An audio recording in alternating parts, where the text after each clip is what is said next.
Bismillahirrahmanirrahim. Assalamualaikum warahmatullahi wabarakatuh. Di sini saya Edo Ferdian. Saya akan mempresentasikan implementasi Odoo ERP dengan modul mesin autopilot gudang, mengubah kepanikan reaktif menjadi pengendalian proaktif melalui automatic reordering stock. Studi kasus membedah perjalanan dari dokumen kebutuhan bisnis menuju ke cetak biru sistem. Nah, sebelum kita lanjut, kita uh, uh, kita mungkin mempunyai pertanyaan, apa itu automatic reordering stock? Jadi ini tuh skema di mana kita akan melakukan pembelian atau membuat draft secara otomatis uh, ketika barang mencapai titik tertentu atau titik minimal tertentu seperti itu. Nah, bagaimana cara kerjanya? Mari kita mulai presentasinya. Nah, di sini kita melihat efek domino dari gudang reaktif. Artinya ketika sistem belum ada, barang itu menunggu habis. Nah, lalu kemudian baru dilakukan pemesanan. Nah, yang jadi masalah adalah ketika produknya habis, pelanggan ingin membeli produk kita. Nah, jadi yang menyebabkan tim pembelian panik dan melakukan pemrosesan pesanan dari vendor secara terburu-buru yang rentan terhadap kesalahan. Ini juga menyebabkan pelanggan menunggu lama, yang akan menyebabkan juga reputasi bisnis terancam karena janji pengiriman yang meleset. Ya, jadi seperti itu. Kita di sini krisis ini menuntut solusi yang cerdas, yang tidak bergantung pada pengecekan manual. Oke. Nah, kita bahas dulu BRD ini. Jadi ini tuh daftar keinginan bisnis. Ini tuh dokumen teknik yang ini bukan dokumen teknik yang rumit. Ini tuh cuman kompas arah aja, apa yang diinginkan oleh bisnis. Nah, menurut BRD ini di sini ada beberapa permintaan, yaitu mencegah kekosongan stok, menjaga ketersediaan barang tanpa menebak-nebak, lalu mengurangi kerja manual, menghilangkan ketergantungan pengecekan manual setiap hari. Nah, lalu data real time tentang produk yang paling sering habis. Nah, nanti siapa aja yang akan terdampak daripada mesin yang sudah diotomatis ini? Nah, yang akan terdampak itu pastinya staf gudang, karena dia melakukan fokus penerimaan fisik, bukan menghitung manual. Lalu manajer gudang, dia ini sebagai seorang yang di sini mengetahui aturan batas aman minimum suatu barang itu seberapa banyak. Nah, lalu ada tim pembelian yang bebas dari panik. Jadi dipastikan bahwa tidak ada panic buying, karena dia hanya tinggal meninjau draft yang sudah disiapkan oleh sistem. Nah, lalu ada sales management. Dia jualan menjadi tenang karena stok terjamin, laporan pengadaan jelas. Oke, kita berlanjut ke pilar kebutuhan bisnis. Di sini ada pemantauan otomatis, yaitu nanti ketika barang itu barangnya akan dipantau. Ketika sudah mencapai minimal tertentu, maka sistem akan melakukan sesuatu. Nah, lalu membuat draft otomatis. Dari pemantauan tersebut dia akan dibuatkan draft otomatis untuk pembelian, misalkan kalau barangnya minimal. Lalu kendali tetap manusia. Di sini peran manusia adalah melakukan approval, yaitu lebih tepatnya pada tim pembelian untuk tetap memiliki otoritas untuk menyetujui, seperti itu. Nah, dari impian menjadi cetak biru, di sini ada gambaran BRD. BRD itu berfokusnya pada apa yang diinginkan oleh stakeholder, apa yang dibutuhkan oleh pemangku kepentingan, apa yang ingin dicapai, seperti itu. Nah, lalu FSD ini cetak biru. dia fokus pada pertanyaan bagaimana cara mengimplementasikan sistem yang diminta oleh stakeholder yang seperti itu.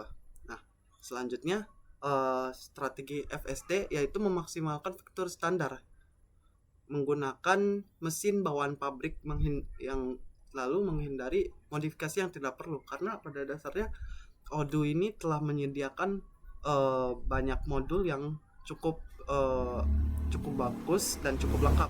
Jadi dengan adanya fitur-fitur yang sudah tersedia, kita sudah tidak pembuatan menjadi lebih simpel.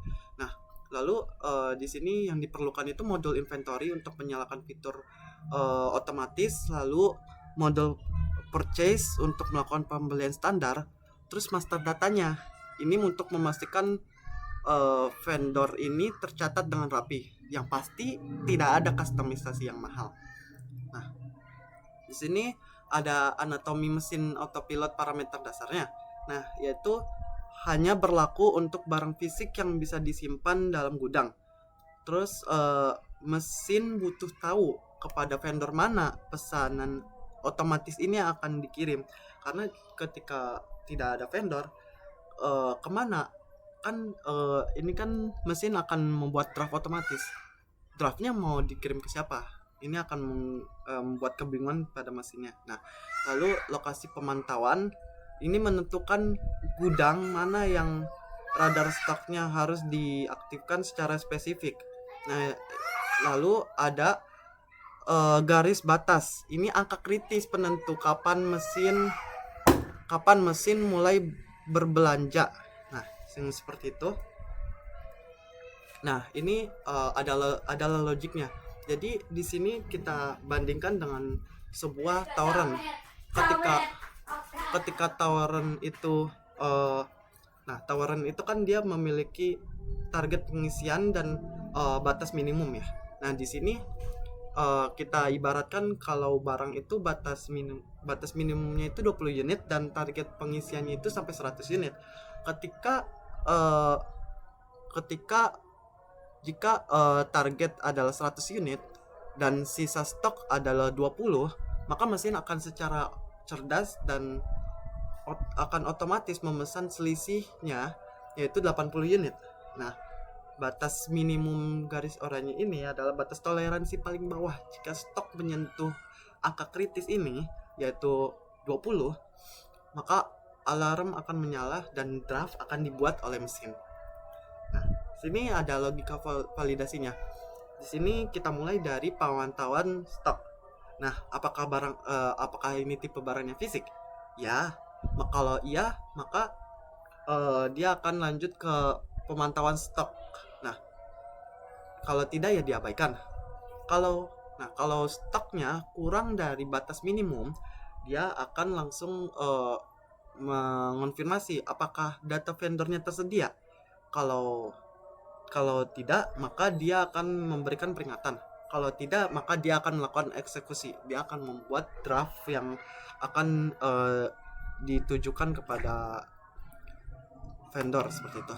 Nah, ini adalah siklus dokumennya. Nanti barang itu dipantau, memantau pergerakan masuk barang di latar belakang tempati. Nah, sistem merakit draft pesanan pembelian secara garis batas minimum stok tersentuh. Nah, konfirmasi. Sini tim pembeli meninjau layar dan menyetujui draft agar membuat pesanan sah. Nah, lalu barang diterima oleh staf gudang, lalu staf gudang mencatat penerimaan barang fisik dan stok kembali penuh. Itu yang dilakukan. Nah, ini adalah hak akses kontrol, di mana staf gudang hanya boleh membaca. Ini tentu saja karena tadi pada awalnya staf gudang hanya bertugas untuk menerima barang. Nah, di sini manajer gudang yang mempunyai hak akses untuk menentukan batas minimum dan mengubah target stok. Jadi, karena manajer gudang ini tahu seberapa banyak barang yang harus berada di dalam gudang, maka dia diberikan hak ases seperti ini. Nah, lalu tim pembelian. Karena tim pembelian ini dia yang melakukan pembelian, yang menyetujuinya, maka dia diberikan akses untuk membaca draft sistem dan menyetujui draft pembelian. Nah, selanjutnya ini menguji lintasan karena kita belum ada, jadi kita selanjutnya saja. Nah, sini transformasi bisnis dari hasil implementasi. Nah, pengecekan yang manual itu menguras waktu ya. Nah, jadi dengan mesin autopilot ia bertransformasi jadi radar 24/7 yang memantau mulus di latar belakang. Jadi tidak ada yang waktu yang akan terkuras lagi dalam pengerjaannya. Terus kepanikan pesanan saat stok tiba-tiba habis. Ini akan bertransformasi menjadi peringatan dini dan pesanan di konsep sebelum stoknya nol. Nah, jadi tidak akan ada nih pembelian panic buying yang akan dilakukan karena barang yang dibutuhkan untuk penjualan itu tidak ada. Nah, itu pembelian berdasarkan tebakan insting. Ini juga bertransformasi menjadi kalkulasi matematis yang presisi dan sesuai target. Nah, kesimpulannya itu adalah BRD itu merumuskan impian bisnis untuk bekerja lebih cerdas. FSD ini menyediakan cetak biru untuk membangun mesin tersebut. Implementasi ini bukan tentang mengganti manusia dengan robot. Ini tentang memberikan alat autopilot kepada tim Anda agar mereka bisa melepaskan pekerjaan repetitif dan bermulai fokus pada strategi. Baik, itu saja presentasi dari saya. Kurang lebihnya mohon maaf. Bila ada kesalahan, wassalamualaikum warahmatullahi wabarakatuh.